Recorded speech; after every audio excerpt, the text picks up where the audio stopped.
This is 8 Minutes, a podcast helping you understand the energy and climate challenge in just a few minutes. I'm your host, Paul Schuster. Often, we think about the energy transition as being one of technology, transitioning from internal combustion cars to electric vehicles, or from coal power plants to solar rooftop installations. But the transition is just as much about the workforce and the challenges and opportunities that arise with shifting entire occupations into the clean energy economy.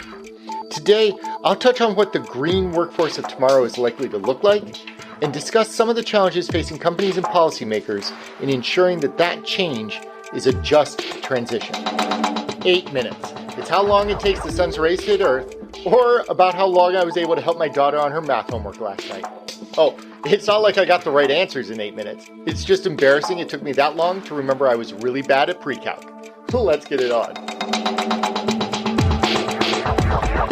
The World Economic Forum anticipates that the energy transition is going to be a massive job creator over the next decade. The WEF estimates that over 10.3 million clean energy jobs will be created by 2030 in new industries such as solar, wind, electrical efficiency, and electric vehicles.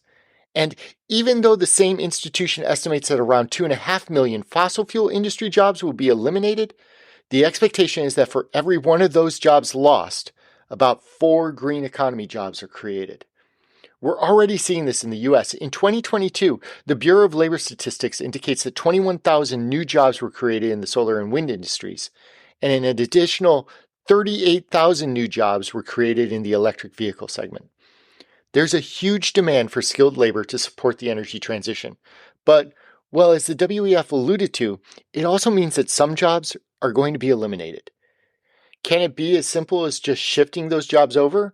Upskilling oil and gas workers, for instance, to work on renewable energy projects?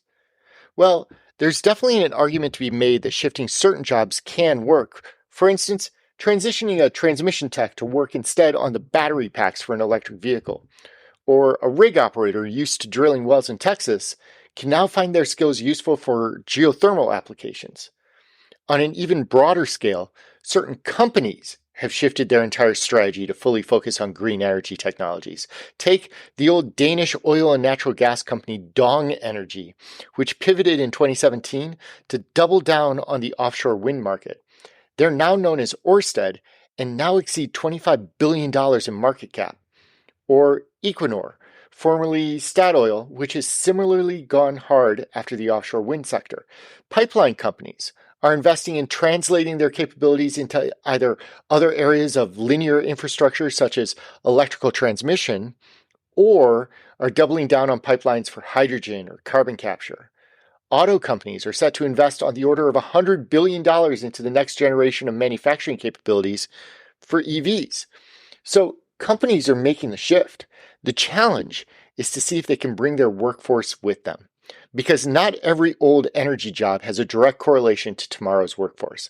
Like oil and gas engineers with backgrounds in geophysical engineering or reservoir engineering, drillers, machine operators, the technical skills for the clean economy are simply different.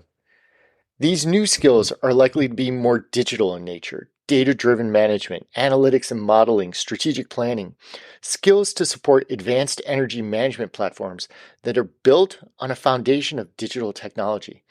In fact, the WEF estimates that globally, 9 out of every 10 jobs a decade from now will require some form of digital skills. So it's not just a clean energy issue, but, well, the green economy is on the front edge of this challenge. To address this, community colleges, trade schools, unions, they've all stepped in to start to provide the upskilling required. And the federal government is helping out, deploying $72 million from the Infrastructure Investment and Jobs Act to support those organizations in rolling out green energy training programs. The current issue? These programs tend to be more mechanically based, focused on energy efficiency or solar installs, and less on the digital skills in demand in the new economy. The colleges, technical schools, and unions will need to figure out not just how to elicit demand for these new digital skills, but how to pay for the programs themselves to upskill workers, which is where corporations and large companies are stepping in. These college industry partnerships are shaping not just the content for workers to learn, but also the availability of well-paying jobs at the end to help ease that transition into a clean energy market. Because a big part of this transition is ensuring that nobody is left behind.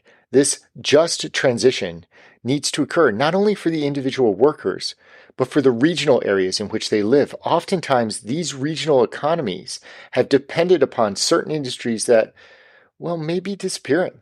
Enabling the transition of those workers into new jobs is paramount, which is why companies such as the long-duration battery manufacturer Form Energy recently announced the construction of a new battery facility in the middle of West Virginia. But the just transition isn't simply about employing oil and gas workers either.